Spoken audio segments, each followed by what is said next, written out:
Desde el equipo terapéutico penitenciario y de Proyecto Hombre en el módulo 1 de la prisión de Picassent queremos compartir con vosotros algo.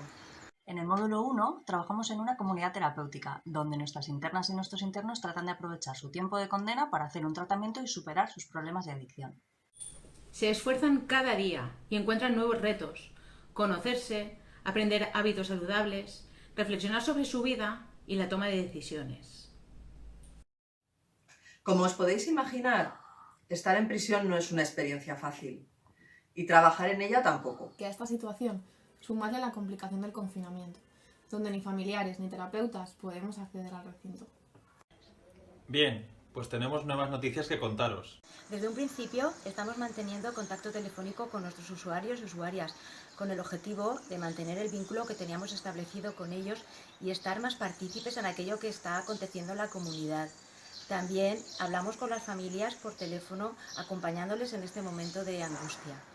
Pero desde aquí queremos sobre todo resaltar el enorme esfuerzo que están haciendo nuestros chicos y nuestras chicas para mantener cada día un ambiente de calma, de tranquilidad y de ayuda mutua, a pesar de que en este momento no pueden contar con nuestra presencia. Semanalmente realizan las terapias grupales. Además, han organizado distintas actividades: yoga, manualidades, mindfulness y crossfit. Cada miembro de la comunidad aporta lo que puede para hacer más llevadera esta situación tan complicada. Queremos tranquilizar a las familias porque los chicos y las chicas en general sabemos que se encuentran bien.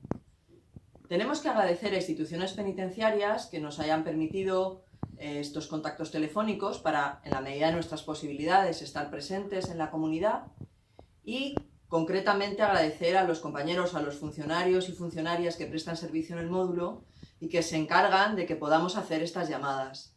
Muchas gracias a todos y a todas.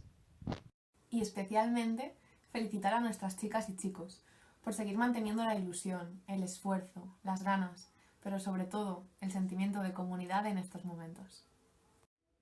Así que este aplauso hoy va por ellos y por ellas.